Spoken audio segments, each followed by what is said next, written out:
আসসালামু আলাইকুম। আমন্ত্রণ জানাচ্ছি আজকের বিশ্ব সংবাদের শুরুতেই শিরোনাম, পরে বিস্তারিত। শুরুতে জানিয়ে দেব, অবশেষে পালিয়ে গেল স্বৈরশাসক বাশার আল আসাদ। জানিয়ে দেব, দোনেস্কের আরও একটি শহর মুক্ত করেছে রুশ বাহিনী। এরপরে রয়েছে, আবারও শুরু হয়েছে ইসরায়েল হামাসের শান্তি আলোচনা। সর্বশেষ জানিয়ে দেব, গাজায় বর্বর ইসরায়েলি হামলায় নিহত হয়েছে আরও অর্ধশতাধিক ফিলিস্তিনি। অবশেষে পালিয়ে গেলেন সিরিয়ার প্রেসিডেন্ট বাশার আল আসাদ। সিরিয়ার প্রেসিডেন্ট বাশার আল আসাদ রাজধানী দামেস্ক ছেড়ে অজ্ঞাত স্থানে পালিয়ে গেছে বলে জানিয়েছে আন্তর্জাতিক বার্তা সংস্থা রয়টার্স। সিরিয়ার দুজন জ্যেষ্ঠ কর্মকর্তার বরাতে এই তথ্য নিশ্চিত করেছে সংবাদ সংস্থাটি। বিদ্রোহী বাহিনী দাবি করছে তারা ইতোমধ্যে রাজধানী দামেস্কে প্রবেশ করেছে। শহরে বিভিন্ন এলাকায় সংঘর্ষের খবর পাওয়া গেছে। স্থানীয় বাসিন্দারা জানিয়েছেন, বাজরেহ এলাকায় বিদ্রোহীরা প্রবেশ করছে, সেখানে তীব্র লড়াই চলছে। একজন বাসিন্দা সিএনএনকে জানিয়েছে, শহরে গুলির শব্দ শোনা যাচ্ছে, বিদ্যুৎ নেই, ইন্টারনেট স্লো এবং মানুষ ভয়ে ঘর থেকে বের হচ্ছে না। রয়টার্স আরও জানিয়েছে, তারা দুজনের সঙ্গে কথা বলেছে যারা গুলির শব্দ শুনেছেন, তবে এই শব্দ কোন দিক থেকে এসেছে তা নিশ্চিত হওয়া যায়নি। বিদ্রোহী গোষ্ঠী হায়াত তাহরির আশ-শামস এইচটিএস জানিয়েছে, তারা ইতোমধ্যে দামেস্কের উত্তরে অবস্থিত হোমস শহরে সম্পূর্ণ নিয়ন্ত্রণ নিয়েছে এবং রাজধানী ঘেরাও করে ফেলেছে। প্রায় ১.৫ সপ্তাহ আগে শুরু হওয়া এইচটিএস এর অভিযানে সিরিয়ার একের পর এক গুরুত্বপূর্ণ শহর বিদ্রোহীদের দখলে চলে যায়। যুক্তরাজ্য ভিত্তিক যুদ্ধ পর্যবেক্ষণকারী সংস্থা Syrian observatory for human rights জানিয়েছে, সরকারি বাহিনীর মনোবল ভেঙে পড়েছে। শতাধিক সেনা সদস্যদের মধ্যে সামরিক ইউনিফর্ম খুলে ফেলেছেন। তাদের বলা হচ্ছে, সরকার পতনের কারণে তারা চাকরি হারিয়েছেন। দামেস্কে আন্তর্জাতিক বিমানবন্দর থেকে একটি ব্যক্তিগত উড়োজাহাজ উড়ে যাওয়ার খবর নিশ্চিত করেছে সূত্র। ধারণা করা হচ্ছে, এই উড়োজাহাজে করেই বাশার আল আসাদ এবং তার ঘনিষ্ঠরা দেশ ছেড়ে পালিয়ে গেছেন। সিরিয়ায় ১৪ বছরের গৃহযুদ্ধে এক অস্থিতিশীল অধ্যায় শেষে এসে বাশার আল আসাদের ক্ষমতা হারানোর দৃশ্যপট এখন স্পষ্ট। বিদ্রোহীদের বিজয় এবং আসাদ সরকারের ভেঙে পড়ার মধ্য দিয়ে দেশটির রাজনৈতিক ভবিষ্যতের এক নতুন অজানা পথের যাত্রা শুরু করল। এদিকে দোনেস্কের আরও একটি শহর মুক্ত করেছে রুশ বাহিনী। রাশিয়ার প্রতিরক্ষা মন্ত্রণালয় জানিয়েছে, রুশ সেনারা দোনেস্ক পিপলস রিপাবলিকানের পিডিআর বেরেস্টকি শহর মুক্ত করেছে। শনিবার এক বিবৃতিতে রুশ প্রতিরক্ষা মন্ত্রণালয় জানিয়েছে, রাশিয়ার সেন্টার ব্যাটল গ্রুপের ইউনিটগুলো শত্রুর প্রতিরক্ষা অঞ্চলে গভীরভাবে আঘাত হেনেছে এবং অগ্রসর হয়েছে। সেই সঙ্গে দোনেস্কের পিপলস রিপাবলিকের বেরেস্টকি শহর মুক্ত করেছে। এর আগে রুশ বাহিনী ইউক্রেনের সেনাবাহিনীর একটি ব্রিগেডের ইউনিটগুলোর সমাবেশ স্থান লক্ষ্য করে TOS-1A ব্যবহার করছিল বলে জানিয়েছে রাশিয়ার প্রতিরক্ষা মন্ত্রণালয়। মন্ত্রণালয়টি বলছে, রাশিয়ার প্রতিরক্ষা মন্ত্রণালয় ইউক্রেনের বাহিনীর একটি ব্রিগেডের ইউনিটগুলোর সামরিক মোতায়েন স্থান ধ্বংসের ভিডিও প্রকাশ করেছে, যেখানে TOS-1A শহরের কাছে আঘাত হেনেছে। এই আঘাতের ফলে ৪৫ জন সেনাশত্রু নিহত হয়েছেন।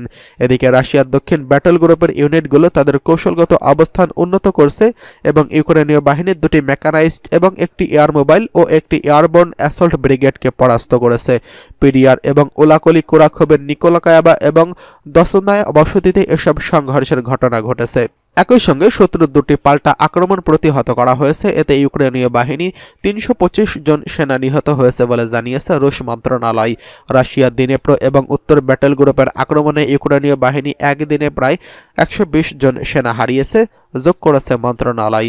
এছাড়া রাশিয়ার পশ্চিম ব্যাটল গ্রুপের আক্রমণে ইউক্রেনীয় বাহিনী একদিনে ৪৯০ জন সেনা হারিয়েছে বলে জানিয়েছে প্রতিরক্ষা মন্ত্রণালয়। এছাড়া মন্ত্রণালয় উল্লেখ করেছে যে রুশ বাহিনী ইউক্রেনের সামরিক শিল্প কমপ্লেক্সের সমর্থনকারী শক্তির উৎসগুলোকে ক্ষতিগ্রস্ত করেছে এবং ১৪২টি অঞ্চলে ইউক্রেনীয় বাহিনী ও সেনা সামরিক সরঞ্জামগুলো ধ্বংস করেছে। এদিকে রাশিয়ার বিমান প্রতিরক্ষা বাহিনী গত ২৪ ঘন্টায় ইউক্রেনে ২৬টি ড্রোন গুলি করে নামিয়েছে। রুশ প্রতিরক্ষা মন্ত্রণালয় জানিয়েছে, বিশেষ সামরিক অভিযান শুরু হওয়ার পর থেকে এ পর্যন্ত ইউক্রেনের মোট ৬৪৯টি বিমান, ২৮৩টি হেলিকপ্টার, ৩৭৩৮০টি ড্রোন, ৫৮৬টি আকাশ প্রতিরক্ষা ক্ষেপণাস্ত্র সিস্টেম, ১৯৬৯৮টি ট্যাঙ্ক এবং অন্যান্য আর্মড কমব্যাট ভেহিকেল, ১৪৯৭টি মাল্টিপল রকেট লঞ্চার সিস্টেম, ১৯১৪৫টি ফিল্ড আর্টিলারি এবং মর্টার ধ্বংস করেছে। এদিকে আবারও শুরু হয়েছে ইসরায়েল হামাস শান্তি আলোচনা। কোনো অগ্রগতি না হয় গত মাসে ইসরায়েল ও হামাসের মধ্যকার একটি চুক্তির জন্য আলোচনা বন্ধ করে দিয়েছিল কাতার ও যুক্তরাষ্ট্রের মধ্যস্থকারীরা। তবে এই আলোচনা মিশরে আবারও শুরু হয়েছে বলে জানিয়েছে হামাস ও ইসরায়েলের কর্মকর্তারা। মার্কিন সংবাদ মাধ্যম ভয়েস অব আমেরিকা এই খবর জানিয়েছেন।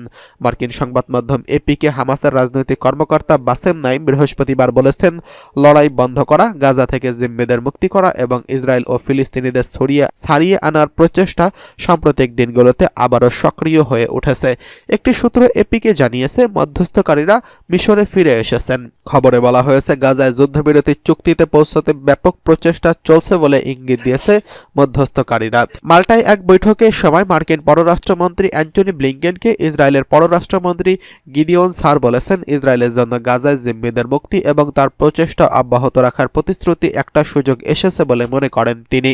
গত রাতে ইসরায়েলের মন্ত্রিসভার একটি বৈঠকের পর ইসরায়েলি চ্যানেল 12 সরকারি কর্মকর্তাদের বরাতে জানিয়েছে, কাতারি ও মিশরীয়রা মনে করেন এই অঞ্চলে একের পর এক নতুন পরিস্থিতির সৃষ্টি হয়। হামাস দ্রুত একটি আলোচনা শুরু করতে চায়, এমনকি সেটি যদি একটি আংশিক চুক্তিও হয় এবং ইসরায়েল যদি আগে যুদ্ধ বন্ধ করার ঘোষণা নাও দেয়, তবে তবুও একটি চুক্তি চায়। প্রতিবেদনটিতে বলা হয়েছে, যুদ্ধবিরতি চুক্তির মধ্যে নারী, শিশু এবং আহত জিম্মিদের মানবিক মুক্তি অন্তর্ভুক্ত থাকবে, আর ইসরায়েল তাদের দেশে কারাবন্দী শত শত ফিলিস্তিনিকে মুক্তি দেবে।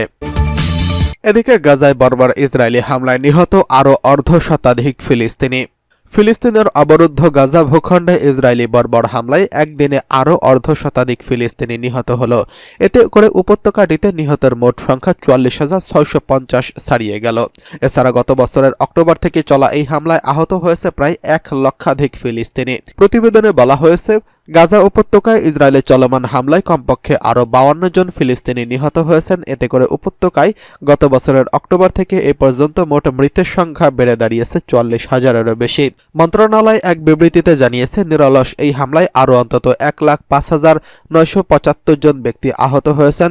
মন্ত্রণালয় আরও জানিয়েছে, গত ২৪ ঘণ্টায় ইসরায়েলি বাহিনীর অব্যাহত আগ্রাসনে ৫২ জন নিহত এবং আরও ১৪২ জন আহত হয়েছেন।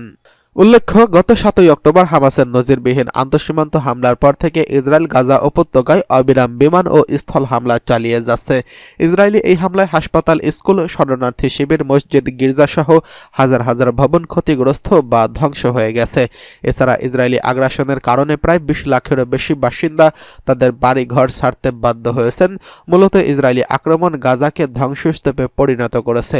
জাতিসংঘের মতে ইসরায়েলের বর্বর আক্রমণের কারণে প্রায় গাজায় ৮৫% ফিলিস্তিনি বাস্তুচ্যুত হয়েছেন, আর খাদ্য, বিশুদ্ধ পানি ও ঔষধের তীব্র সংকটের মধ্যে গাজার সকলেই এখন খাদ্য নিরাপত্তাহীন অবস্থার মধ্যে রয়েছেন। এই অবরুদ্ধ ভূখণ্ডে ৬০% অবকাঠামো ক্ষতিগ্রস্ত বা ধ্বংস হয়ে গেছে। ইসরায়েল ইতোমধ্যে আন্তর্জাতিক বিচারিক আদালতে গণহত্যার অভিযোগে অভিযুক্ত হয়েছে।